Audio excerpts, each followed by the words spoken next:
जावेद साहब, जी न्यूज से आपका जो सवाल कि भारत तिवारी का जो अभी इनकाउंटर हुआ है इसके बारे में मुझे क्या कहना है। देखिए, ऐसा है कि मेरे पास इसके बारे में कोई डिटेल जानकारी नहीं है, लेकिन सोशल मीडिया से जो अखबारात की रिपोर्टिंग है तो इसमें मुझे यह आभास होता है कि इस भरत तिवारी को, तो वो वहाँ का गरीबों का एक तो मसीहा था, गरीबों के लिए काम करता था, आवाज बुलंद करता था, नंबर एक।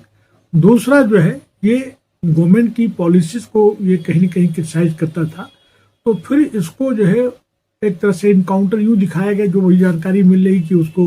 3 गोली मारी गई है, 5 गोली निकला, या 5 गोली मारी 3 गोली निकला। ये पोस्टमार्टम से बिल्कुल क्लियर हो जाएगा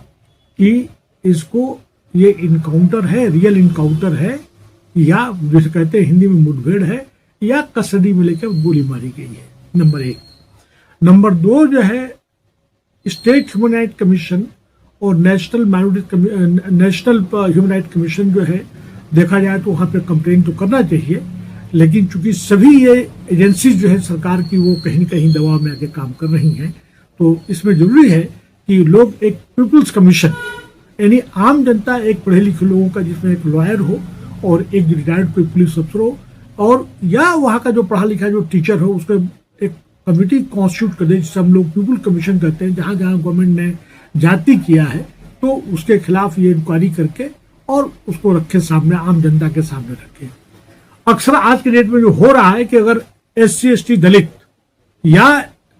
आदिवासी अगर अपनी आवाज बुलंद करता है तो इनकाउंटर दिया जाता है, उसे कहता है ये नक्सलाइट हो गया। अगर पढ़ा लिखा तबका का कोई बात कहता है तो वो नक्सल जो है अर्बन नक्सल के नाम दे दिया जाता है। अगर कोई माइनॉरिटीज के साथ में जुल्म जाती होता है, चाहे वो क्रिश्चियन है या मुस्लिम से जो भी है, तो फौरन उनको देशद्रोही कर दिया जाता है। यानी जो भी अगर सरकार के खिलाफ अगर आवाज बुलंद करता है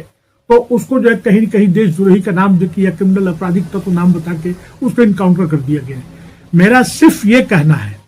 अगर उसने सरेंडर कर दिया है, पुलिस ने उसे कस्टडी में ले लिया है और फिर गोली मारा है, तो ये मर्डर है। मैं इसको रिपीट कर देता हूं, मैं अगर उसे गिरफ्तार कर लिया गया, पकड़ लिया गया है, भले उसकी गिरफ्तारी न शो की गई हो, अगर वो पुलिस कस्टडी में आ गया है तो उसको इस तरह से मारना, इनकाउंटर दिखाना एक तरह से मर्डर है, ये एंटी कॉन्स्टिट्यूशन है। और इसमें यह भी बताना चाहता हूं कि जो भी वहां पे इनकाउंटर के टीम मेंबर्स हैं, उनके खिलाफ जो है आम जनता को या उसके परिवार को नामजद जो है FIR दर्ज कराना चाहिए। नामजद, मैं ये बात इसलिए कह रहा हूं मैं कि किसी को कानून अपने हाथ में लेने का अख्तियार नहीं है, और आज के डेट में जो है कॉन्स्टिट्यूशन जो है सुप्रीम है, संविधान जो सुप्रीम है। हमको as per rule of law, due process of law, जिसको हम संविधान के शपथ लेते हैं कि उसके तहत काम करना चाहिए, लेकिन न कि अपने पॉलिटिकल मास्टर जो सत्ताधारी लोग हैं उनको खुश करने के लिए काम करना चाहिए। और जिस तरह से अखबारात के रिपोर्ट आए हैं, न्यूज़पेपर के आए हैं, सोशल मीडिया के आई है, और तमाम मीडिया के लोगों ने जो रिपोर्ट किया है, तो ये इससे साफ जाहिर होता है, प्रतीत होता है कि ये जो है पुलिस कस्टडी में लेकर उसको इनकाउंटर दिखाया गया है, इसका मर्डर किया गया है। और